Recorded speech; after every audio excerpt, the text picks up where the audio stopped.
नमस्कार, मैं हूं सुशांत सिन्हा। घड़ी की सुइयां बजा रही हैं 9 और ये वक्त बहुत अहम है क्योंकि आज की सबसे बड़ी खबर इस 9 बजने से जुड़ी है। एलएसी पर अब से बस कुछ ही मिनटों में भारत और चीन के बीच बेहद अहम मीटिंग शुरू होने वाली है। दोनों सेनाओं के कमांडर्स बातचीत की टेबल पर बैठ रहे हैं। इस मीटिंग में पूर्वी लद्दाख में दोनों देशों के बीच जारी टेंशन पर बातचीत होगी। भारत की तरफ से lieutenant general Harinder Singh meeting में शामिल हो रहे हैं। चीन की तरफ से बातचीत के लिए मेज पर मेजर जनरल लियू लिन होंगे। भारत और चीन के बीच यह मीटिंग लद्दाख के चुशूल में होने जा रही है। दोनों देशों के बीच एलएसी विवाद, सेना की जो पोजीशनिंग है इस वक्त और जो पेट्रोलिंग जैसा अहम मुद्दा है, इस पर बातचीत होगी आज विस्तार से।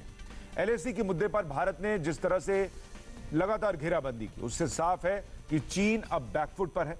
उसकी सेना थोड़ी पीछे गई है, लेकिन क्या वो उतनी पीछे गई है जो हमारे कंफर्ट लेवल में आए, या फिर अभी भारत को और स्ट्रांगली अपना मुद्दा रखने की जरूरत है? भारत जब बातचीत की इस टेबल पर बैठ रहा है तो भारत के लिए स्थिति क्या होनी चाहिए, भारत का रुख क्या होना चाहिए, भारत के लिए वो बातें कौन सी होनी चाहिए जिनसे भारत बिल्कुल एक कदम भी पीछे नहीं हट सकता, और भारत के लिए वो बातें कौन सी हैं जिसमें भारत थोड़ी बहुत स्थिति को सामान्य बनाने के लिए कॉम्प्रोमाइज कर सकता है या कॉम्प्रोमाइज करने पर सोच सकता है। आज इस पर हम विस्तार से चर्चा करेंगे, लेकिन पहले आपको दिखाते हैं कि हरिंदर सिंह जो भारत की बातचीत का नेतृत्व कर रहे हैं वो हैं कौन। भारत की तरफ से आज मीटिंग लीड करेंगे हरिंदर सिंह। वो 14वीं कोर के कमांडर हैं।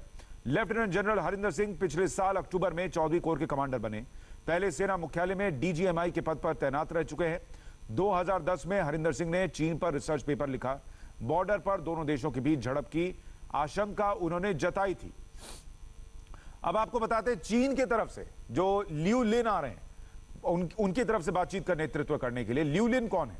भारत के साथ मीटिंग में शामिल मेजर जनरल लियू लिन दक्षिण शिनजियांग मिलिट्री डिस्ट्रिक्ट के कमांडर हैं, और चीन की तरफ से उन्हें बोला गया है कि आप जाइए और आप बातचीत कीजिए। और ऐसा नहीं है कि सिर्फ यही दोनों होंगे, भारत की तरफ से और अधिकारी भी हैं, चीन की तरफ से और अधिकारी भी हैं, और विस्तृत चर्चा होगी। किन मुद्दों पर मीटिंग हो रही है इसको भी समझ लीजिए। मीटिंग में लद्दाख के फिंगर एरिया का मुद्दा उठेगा। पैंगोंग, गलवान, डेमचोक में तनाव कम करने की कोशिश की जाएगी। पूर्वी लद्दाख के 3 इलाकों में भारत चीन में तनाव जो बना हुआ है उसको लेकर चर्चा होगी। भारत चीन में पैंगोंग सो पर ज्यादा तनाव बना हुआ है, उसको लेकर चर्चा होगी। गलवान में स्थिति थोड़ी बेहतर हुई है और गलवान घाटी में चीनी सेना ने अपने कैंप कम किए हैं, क्या उन्हें और कम किए जाने की जरूरत है, इस पर भी चर्चा होगी। गोगरा और डेमचोक में दोनों के बीच तनाव अभी भी बना हुआ है, इस पर भी चर्चा होगी। मीटिंग की जगह के बारे में भी थोड़ा आपको बताना चाहता हूं। पैंगोंग सो लेक, आपने इसे देखा होगा और बहुत सारे लोगों के लिए इसकी एकलौती याद होगी। 3 इडियट फिल्म में आपने जो आखिर का सीन देखा था, वो भारत में जो पैंगोंग सो लेक का हिस्सा आता है वहां पर शूट हुआ था, तो उसको उस लिहाज से समझ लीजिए। पैंगोंग सो लेक के किनारे होगी भारत चीन मीटिंग। बीएमपी कॉम्प्लेक्स में लेफ्टिनेंट जनरल स्तर की बातचीत होगी। विवादित जगह से 20 किलोमीटर से कम दूरी पर मीटिंग पॉइंट रखी गई है। अलग अलग स्तर पर भारत चीन में 10 बार बातचीत बेनतीजा रह चुकी है।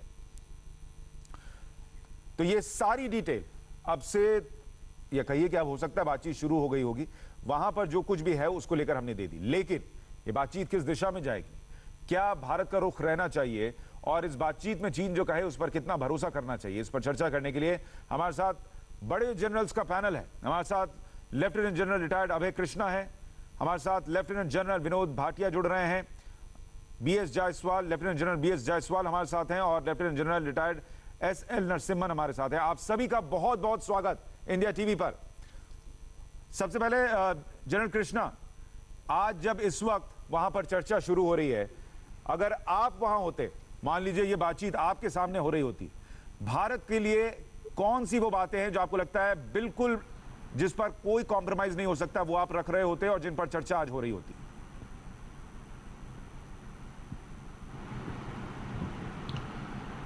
पहली बात, थैंक यू वेरी मच मेरे को इस डिस्कशन में शामिल करने के लिए। मैं तो सीधी एक ही लाइन बोलूँगा कि पहले स्टेटस को रेस्टोर करिए। जो स्टेटस को था पहले आप उसको वापस लाइए, क्योंकि आपने इंट्रूजन किया है और ये परसेप्शन डिफरेंस आपके अंदर है, हमारे अंदर नहीं है। जहाँ तक हमारा सवाल है, हमें कोई एलएसी के अलाइनमेंट में डाउट नहीं है। तो आप हमारे एरिया में आए, पहले आप इस एरिया को छोड़िए और स्टेटस को रेस्टोर करिए, उसके बाद फिर हमारी आगे बात होगी। ये हमारा स्टैंड होता है। जनरल भाटिया, आपके हिसाब से आपकी पहली लाइन क्या होती, बातचीत कहां से शुरू करते आप?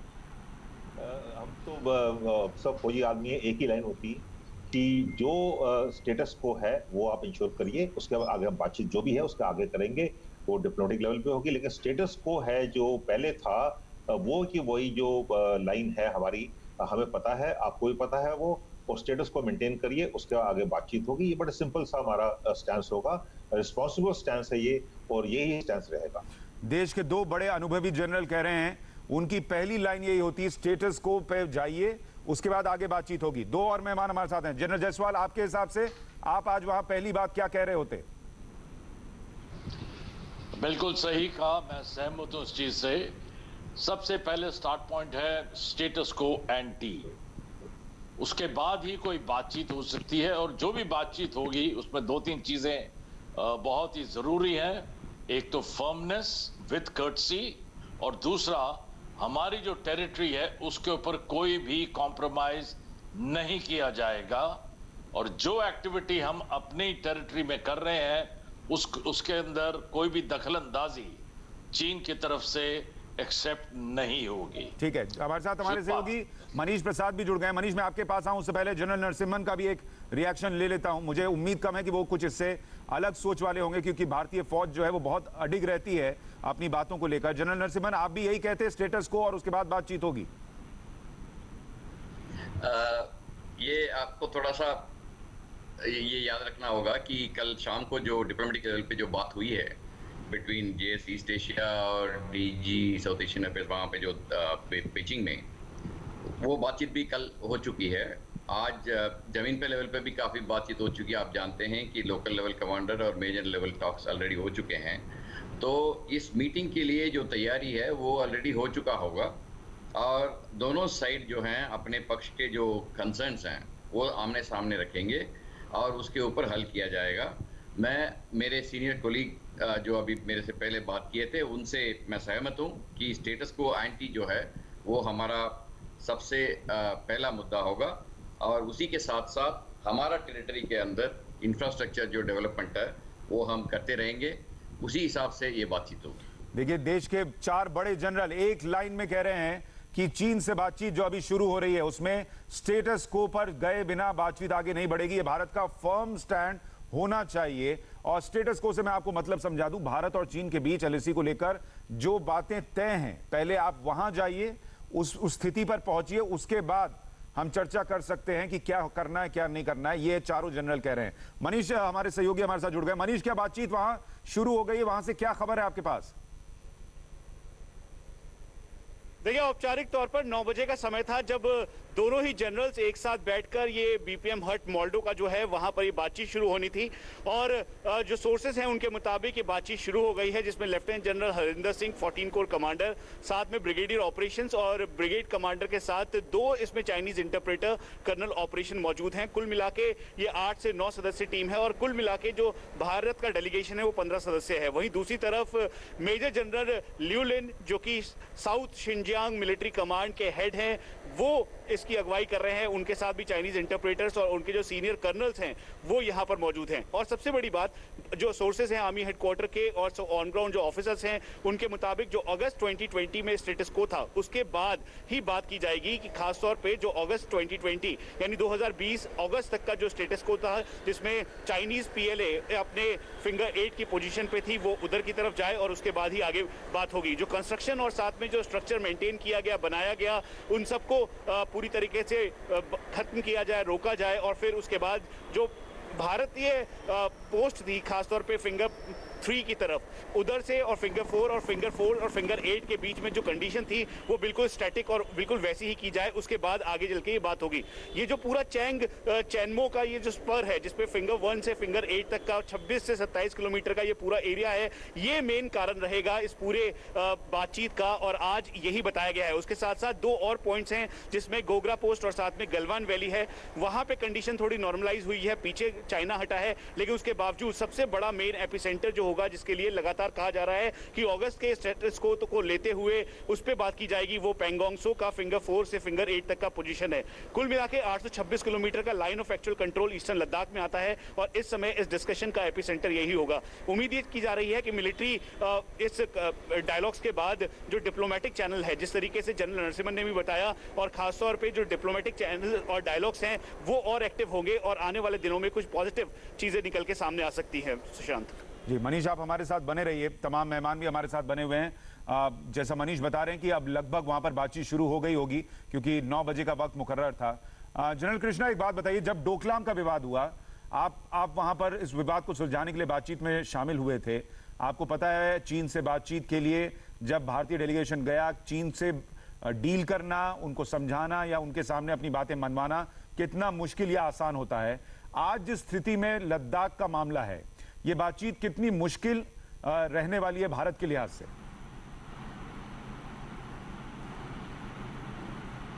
देखिए, एक चीज मैं साफ तौर पे बताना चाहूंगा कि डोकलाम का लद्दाख के साथ कंपैरिजन नहीं होना चाहिए, क्योंकि डोकलाम में एक थर्ड कंट्री इन्वॉल्व थी।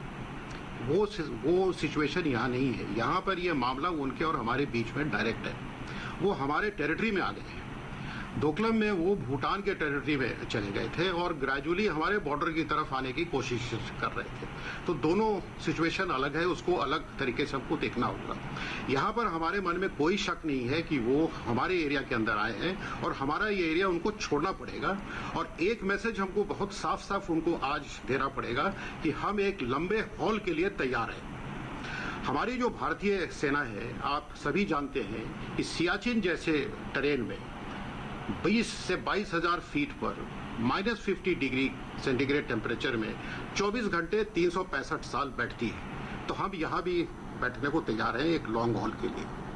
और जहाँ तक छोटा एक्शन का सवाल है, ये मैसेज ये भी उनको इनडायरेक्टली सटल वे में दे देना चाहिए कि अगर जरूरत हुई तो वो भी हो सकता है, क्योंकि आज हमें वो हेनरी किसिंजर जी का सेइंग याद आ रहा है कि वॉर इज ऑल्सो डिप्लोमेसी। तो ये अगर मैसेज उनको साफ साफ दे दिया गया है तो हमारा जो रेड लाइन है कि आप पहले स्टेटस को मेंटेन करिए, फिर हम आगे बढ़ेंगे बात करना।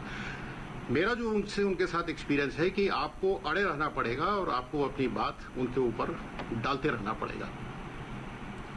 जनरल जायसवाल, एक बात बताइए, जब चीन की सेना हमारे इलाके में इतनी बड़ी संख्या में घुसी, देखिए वहां पर उनका आ जाना या हमारे लोगों का थोड़ा उधर चले जाना, ये कोई बहुत असामान्य बात नहीं है। ये सब आप लोग बताते रहे हैं पहले भी चर्चा में, लेकिन इस बार इतनी बड़ी संख्या में आना, क्या ये दिखाता है कि वो बहुत जल्दी पीछे जाने के मूड में नहीं है? और ऐसे में ये बातचीत में कह देना कि स्टेटस को मेंटेन कीजिए फिर आगे बातचीत होगी, ये बहुत आसान नहीं होगा शायद।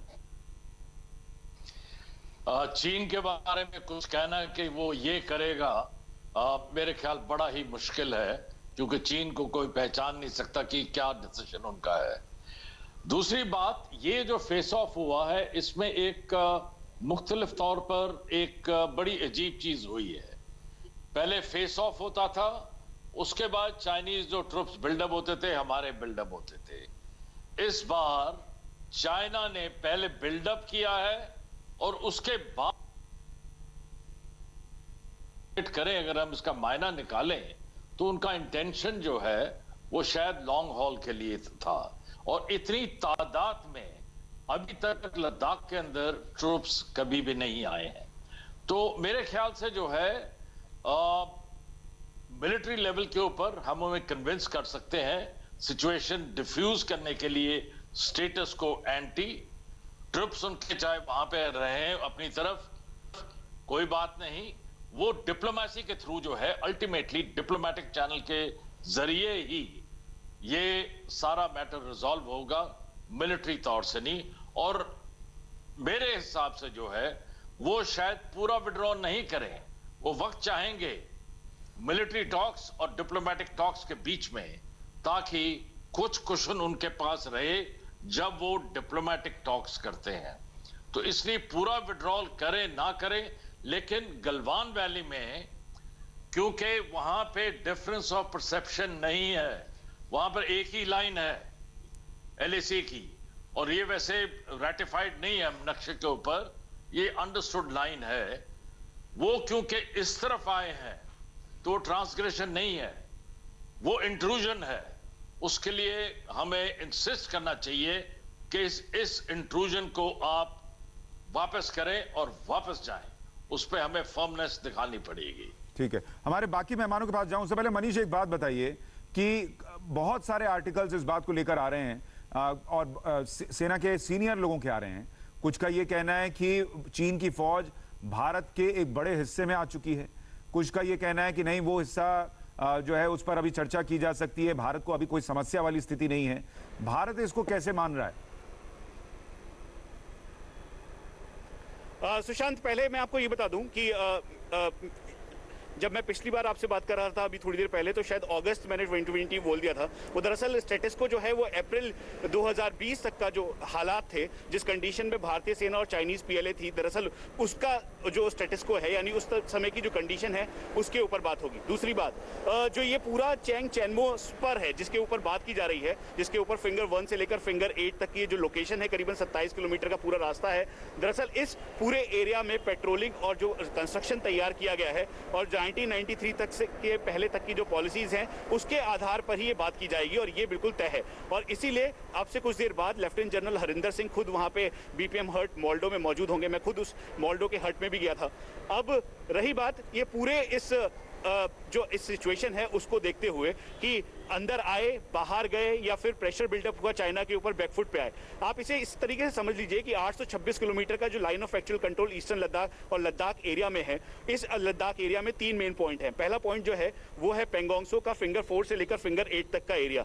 भारतीय सेना फिंगर 8 तक पेट्रोलिंग करती है, फिंगर 3 और 4 के बीच में जो एक पोस्ट है वहां पर डिप्लॉय रहती है, और फिंगर 4 तक का एक फिजिकल जो पूरा का पूरा एरिया है वो भारतीय सेना के पास है। और चाइनीज आर्मी, चाइनीज पीएलए यहीं से यहां तक आती है। दूसरा पोजीशन जो है, इसी को लेकर पेंगोंगसो को लेकर ही सबसे ज्यादा विवाद हुआ, और ये अभी से नहीं बल्कि सितंबर 2019 से जब चाइनीज पीएलए ने रोड तैयार करना शुरू किया और फिर उसके बाद वो पेट्रोलिंग करते करते आगे की तरफ आए, तब से ये पूरा बिल्डअप हो रहा था। और अप्रैल महीने में धीरे धीरे आगे की तरफ वो डिप्लॉय होते गए और जो उनकी तैनातगी थी, खासतौर पर डिप्लॉयमेंट था, वो इंक्रीज हुआ। तो एक पेंगोंगसो मेन एरिया है जिसके ऊपर बातचीत होगी। उसके अलावा दूसरा जो एरिया है वो गोगरा पोस्ट और गलवान का इलाका है। गलवान जो कि गुलाम रसूल गलवान के नाम पे 1899 में ये पूरा देखा गया, मिला, और अक्साई चीन का ये हिस्सा है, श्योक नदी में आकर मिलता है। दरअसल ये एक स्ट्रेटेजिक पॉइंट है, ठीक उसी तरीके से जैसे सिलीगुड़ी कॉरिडोर के ठीक सामने डोकला था, ठीक उसी तरीके से ये एक इंपॉर्टेंट है। और ये अगर इस पे गलवान पे आकर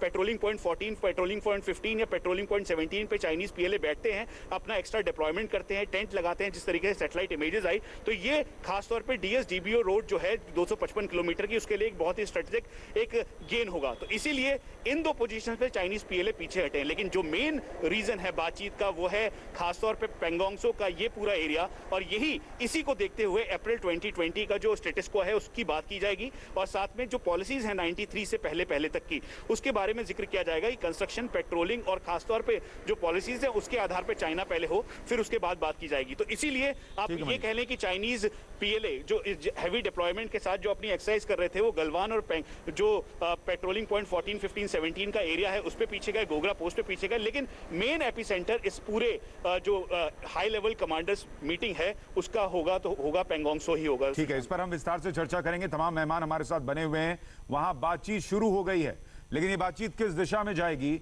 और कैसे आगे बढ़ेगी, इस पर हमारी नजर लगातार बनी हुई है। इंडिया टीवी पर ये विशेष कवरेज जारी है। एक छोटे से ब्रेक के बाद लौट रहे हैं। भारत और चीन के बीच इस वक्त लद्दाख को लेकर, लद्दाख सीमा को लेकर एक बहुत अहम मीटिंग चल रही है। भारत की तरफ से इस मीटिंग में 15 लोग शामिल हुए हैं।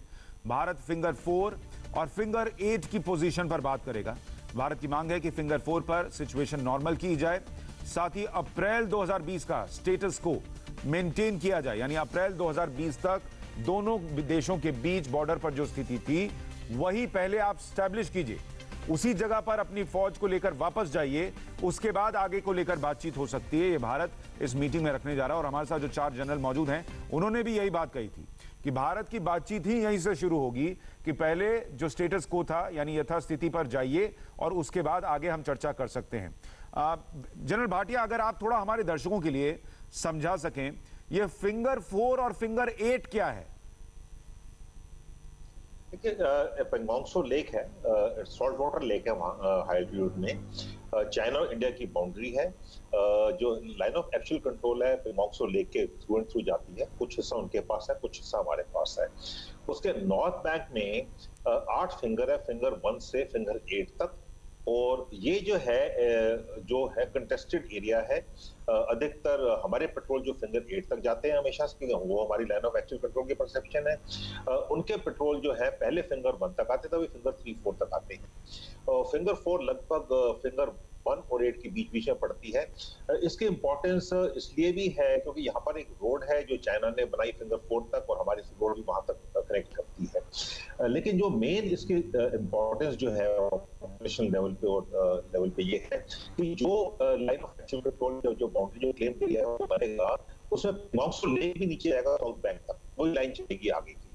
अगर वो फिंगर 8 तक जाएगी तो फिंगर 8 और फिंगर 4 का एरिया है जो हमारा है, तो वो जो लाइन है नीचे साउथ बैंक कनेक्ट करेगी। साउथ बैंक में वहां पर एक रोड बेंड है, वहां तक रोड है उनकी।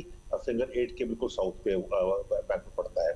तो ये 2 इंपॉर्टेंट चीजें हैं इसमें। एक तो जो फिंगर की हाइट्स है, जो रेंज है, और दूसरा जो है पेंगोंगसो लेक है, जिसका हमने जैसे आपने जिक्र किया, हमने उसका एक बैंक अपनी तरफ वाला देखा था पहले, और अभी जो कंटेस्टेड एरिया है ये इसके बीच में है।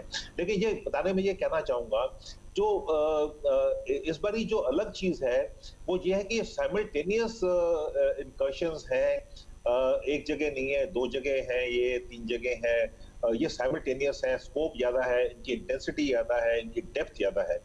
तो ये स्ट्रेटेजिक गाइडेंस जो हुआन की मीटिंग के बाद दी थी हमारे प्रधानमंत्री श्री मोदी ने और प्रेसिडेंट शी जिनपिंग ने, उसके बाद ये पहली बार ही हुआ है इतना, और हुआ है साइमल्टेनियस। तो ये देख के चलना पड़ेगा कि इसको हल भी हमने जो है एस्टेब्लिश मैकेनिज्म जो हमारी है मिलिट्री लेवल पे, डिप्लोमेटिक, उससे हमें ढूंढना पड़ेगा, उसको निकालना पड़ेगा।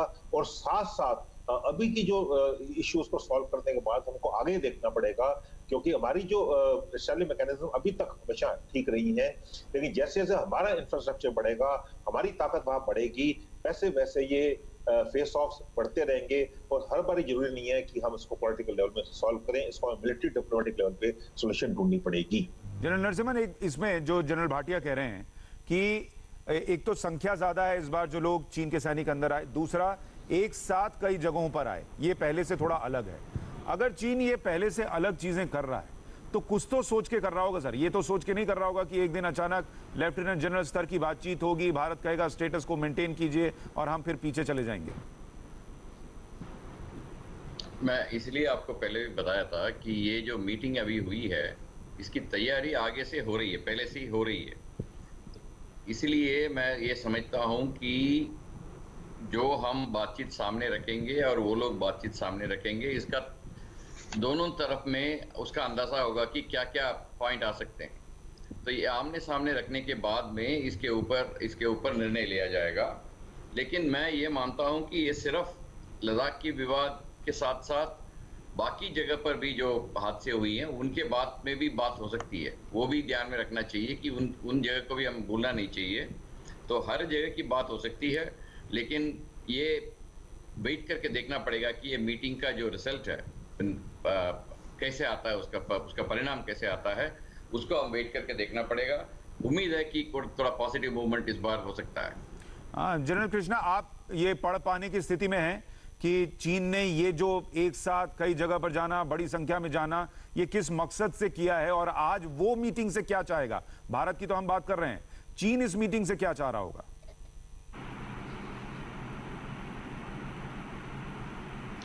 देखिए, मेरा थोड़ा सा सोच अपना है, अलग है, हो सकता है अलग हो। क्या चीन लड़ाई के लिए तैयार है? अगर ये बात हमें ठीक से समझ में आ जाए कि चीन के लिए कोई भी लड़ाई करना अभी उनके हित में नहीं है। चीन के साथ 14 कंट्रियों का बॉर्डर है, 11 कंट्री के साथ उनका रिलेशनशिप ऑलरेडी खराब हो चुका है। आपको पता होगा कि इंडोनेशिया ने क्या अभी बोला है। इंडोनेशिया ने बोला है कि जो यूनाइटेड नेशंस का कॉमन लॉज ऑफ सीज है वो उसको मानते हैं 1994 का। इसका मतलब है कि साउथ चाइना सी अब चाइना का नहीं है। अभी चाइना ने ऑलरेडी 600 बार जापानीज एयर स्पेस को वायलेट किया है। तो ये अभी पूरे जितने भी 11 नेबर हैं उनके साथ इनका कुछ ना कुछ प्रॉब्लम हो ही रहा है।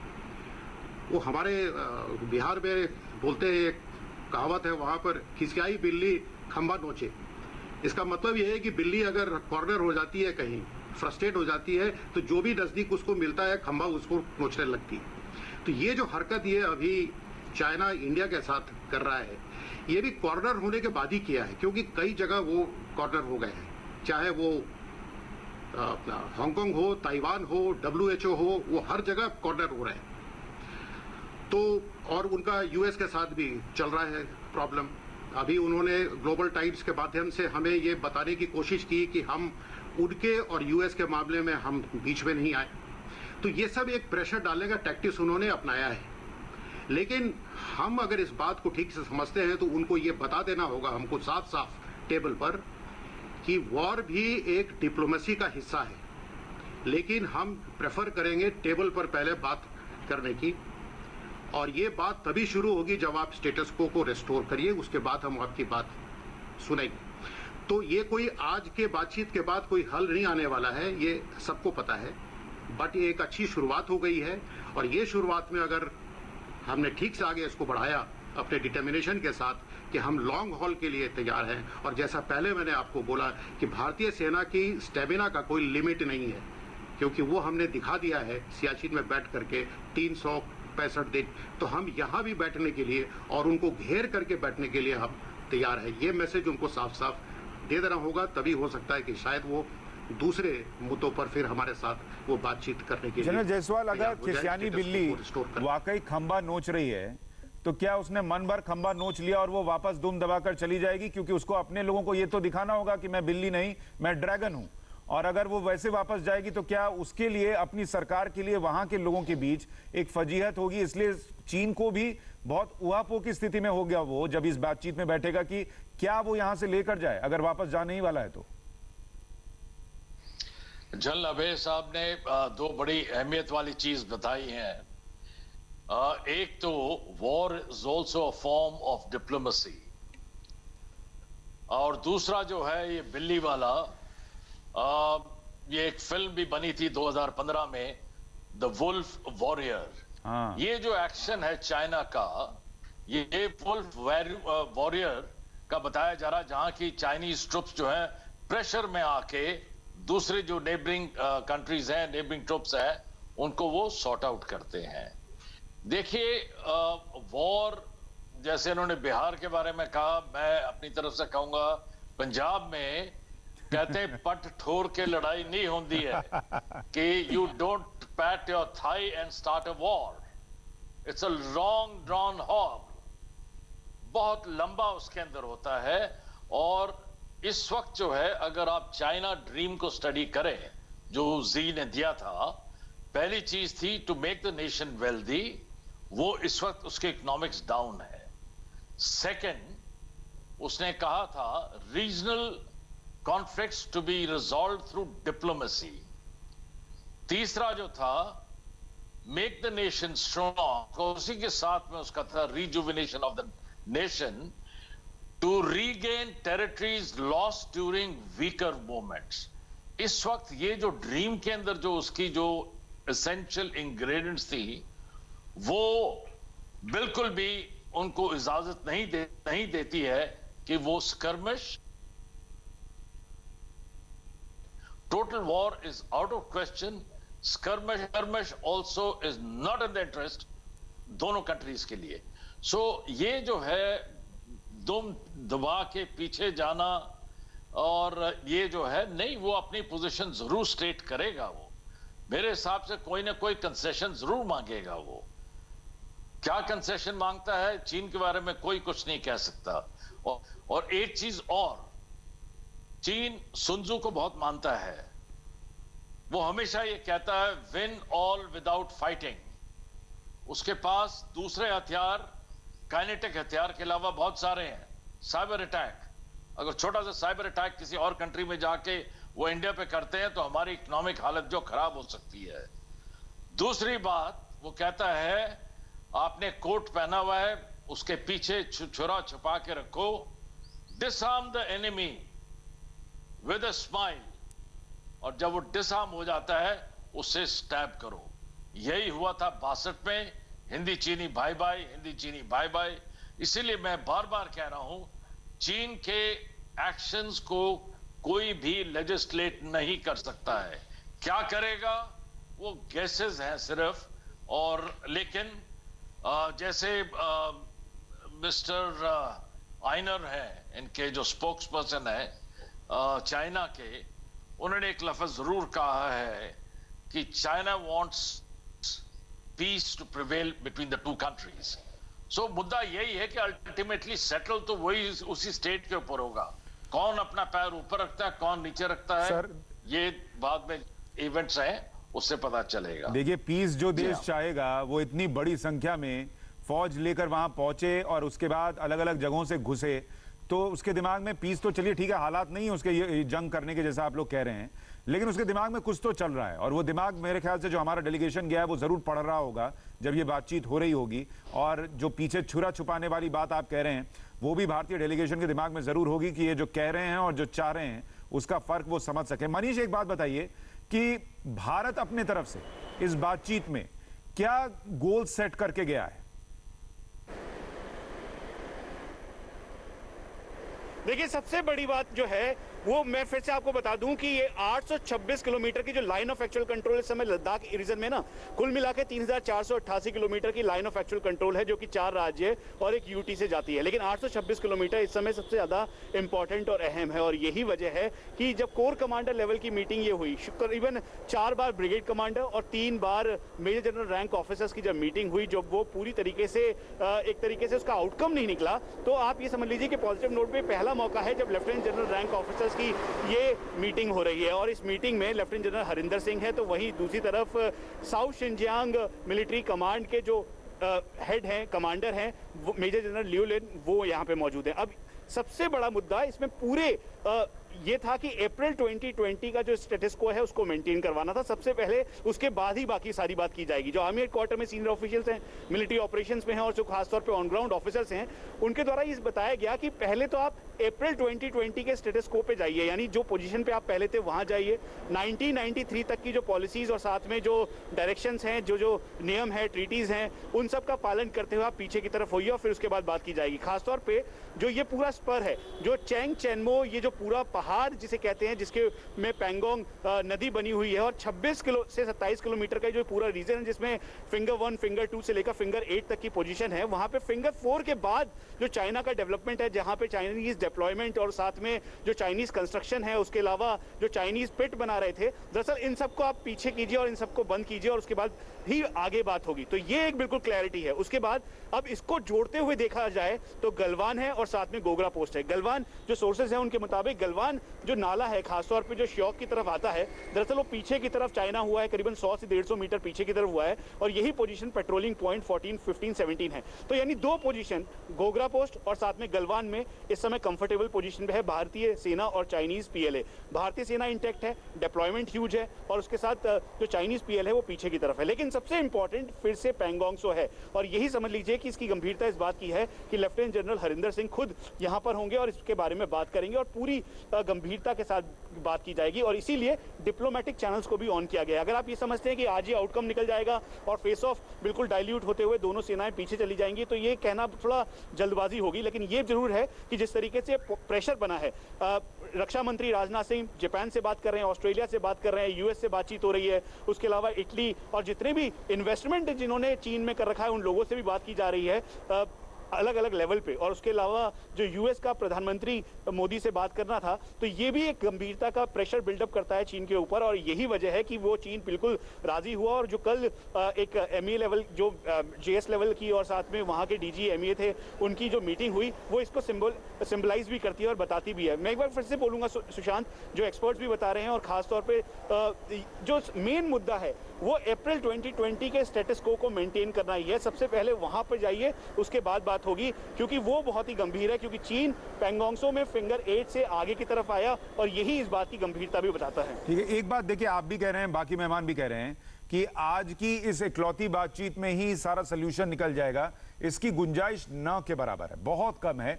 हो सकता है आगे भी बातचीत हो, लेकिन इसमें फिर एक चीज ये भी जोड़नी पड़ेगी जनरल भाटिया कि क्या ये संभव है कि अगर जैसे पहले कई राउंड की जो बातचीत हुई वो नाकामयाब रही, क्या ये संभव है कि इस बातचीत के साथ साथ कुछ और हमें डिप्लोमेटिक तरीके अपनाने पड़े, या जो दूसरे देशों का प्रेशर है क्या उसकी भी जरूरत पड़ेगी क्या? जहां तक दूसरे देशों का प्रेशर है, नहीं। हम सक्षम है, हमारे पास क्षमता है चाइना के साथ बातचीत करने की, खड़ा होने की। हमें देखना पड़ेगा, ये जरूरी बात नहीं कि आज हो, लेकिन जब तक हम बात कर रहे हैं, जब तक हम डिप्लोमेटिक मिलिट्री लेवल दोनों में बात कर रहे हैं, कल डिप्लोमेटिक जैसे जनरल नरसिम्हन ने बताया और वैसे ही पता है कि कल जॉइंट सेक्रेटरी ईस्ट एशिया और उनका जो काउंटर पार्ट है बीजिंग में, उनसे बातचीत हुई है। दोनों ने बोला कि जो स्ट्रेटेजिक गाइडेंस दी गई थी वुहान में वो फॉलो करी जाए। तो इसका मतलब जरूरी बात है, कांग्रेस आ रहा है, कन्वर्जेंस ऑफ इंटरेस्ट है, आज मिलिट्री लेवल में बात हो रही है। 8वां राउंड है बातचीत का, 8th मीटिंग है। पहले 4 मीटिंग ब्रिगेड लेवल पे हुई, 3 मेजर लेवल पे हुई, आज कोर कमांडर उनके काउंटर पार्ट लेवल पर है। तो जब तक हम बातचीत कर रहे हैं, there is always a hope, there will be a solution, और ये बातचीत से ही सॉल्यूशन निकलेगी। मैं इसको पूरा मुझे उम्मीद है, पहले भी हुआ है, अभी भी होगा। जहां तक चाइना का सवाल है, चाइना ने देखिए ये क्यों किया है, एक स्ट्रेटेजिक सिग्नलिंग करी है उसने, और वो सिग्नलिंग जो स्ट्रेटेजिक करी है उसने, वो हमको मिल गई है स्ट्रेटेजिक। हमें क्या करना है, हमें लड़ाई की बात नहीं करनी है, लेकिन लड़ाई के लिए तैयार रहना पड़ेगा। War prevention comes from war capabilities and war readiness, operational readiness. तो ये बात नहीं है कि हम अपनी कैपेबिलिटीज ना बढ़ाएं या अपनी रेडीनेस रखें, लेकिन अभी ये लड़ाई की जो बिगुल बजाना है, ये भी ठीक नहीं होगा। हमें धैर्य से काम लेना पड़ेगा, पेशेंस से काम लेना पड़ेगा।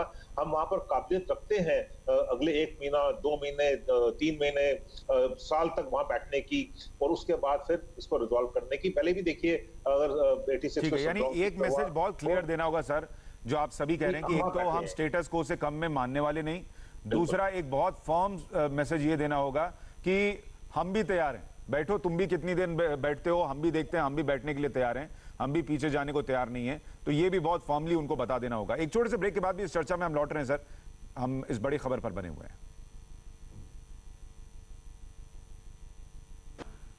आज की बड़ी खबर पर इंडिया टीवी लगातार बना हुआ है। भारत और चीन के बीच में लद्दाख सीमा पर जो तनाव बना हुआ है, उसको लेकर दोनों देशों के दलों के बीच बातचीत शुरू हो गई है। उस बातचीत पर हमारी नजर बनी हुई है, लेकिन इस बातचीत से क्या हासिल हो सकता है और भारत के लिए यहां से क्या हासिल करना जरूरी है, इस पर हम लगातार चर्चा कर रहे हैं। मनीष प्रसाद हमारे सहयोगी हमारे साथ बने हुए हैं, lieutenant general Abhay Krishna, lieutenant general Vinod Bhatia, lieutenant general BS Jaiswal और लेफ्टिनेंट जनरल SL नरसिम्हन हमारे साथ लगातार बने हुए हैं। नरसिम्हन सर, मैं एक लाइन आपको पढ़कर सुना रहा हूं, फिर आपका रिएक्शन चाहता हूं। ग्लोबल टाइम्स जो चीन का अखबार है, उसमें आज का आर्टिकल है और उसमें उन्होंने बहुत ज्ञान दिया है कि कैसे चीन सभी से बहुत अच्छे संबंध चाहता है और सारी बातें, लेकिन इसमें यह भी लिखा है कि China will not give up any inch of territory. अब ये बातचीत शुरू होने के पहले यह कहना कि 1 इंच चीन नहीं छोड़ेगा, इसका क्या मतलब? अच्छा, नरसिम्हन सर से संपर्क टूट गया है। अभय कृष्णा सर, आप इस पर रिस्पॉन्ड करें।